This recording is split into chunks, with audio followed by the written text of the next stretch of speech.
My name is Hamza, and what I'm about to share is the story of the worst night of my life. The night my marriage ended on the very day it was supposed to be celebrated. For 5 years, my wife Ayesha and I had what looked like a good marriage. We weren't rich, but we had a comfortable life, laughter in our home, and dreams for the future. Our 5th wedding anniversary was coming up, and I wanted to make it unforgettable. I booked a reservation at the same fancy restaurant where I had first proposed to her. I even arranged for flowers on the table and a violinist to play her favorite song.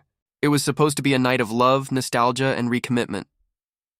That evening, I put on my best suit, picked her up, and told her how beautiful she looked in her black dress.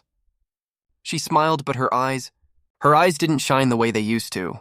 I told myself I was imagining things. We arrived at the restaurant, sat down at our candlelit table, and started with small talk.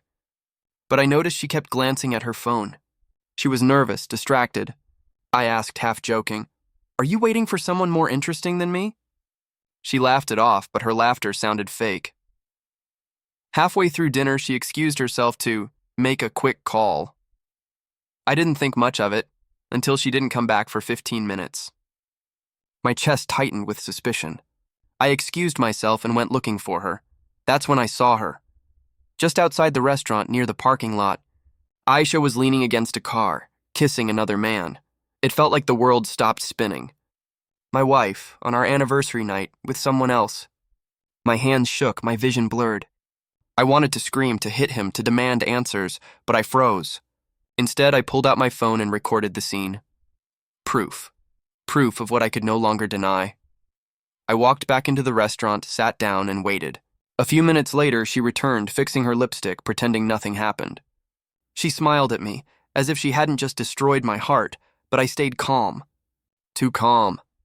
I took a sip of water, pulled out my phone, and placed it on the table.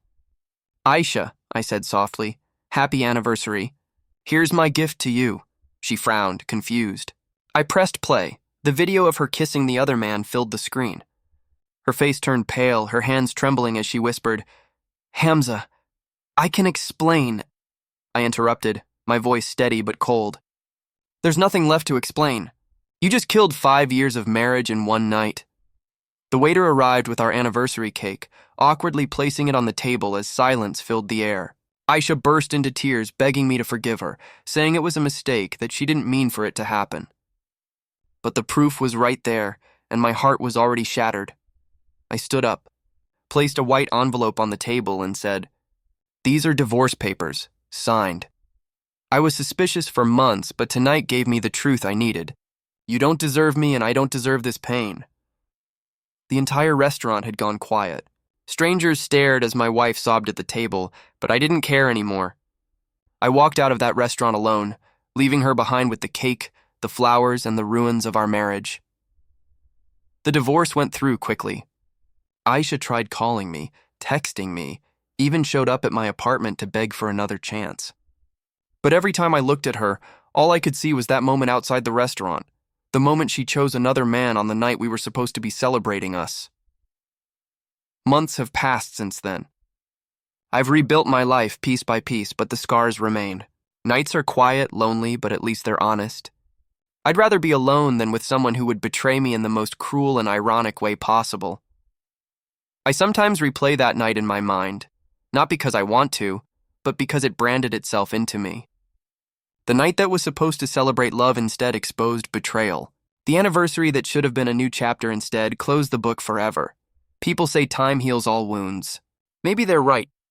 But some wounds don't just heal, they leave a mark that changes you forever. My marriage ended on my anniversary dinner, and I'll never forget that bitter twist of fate.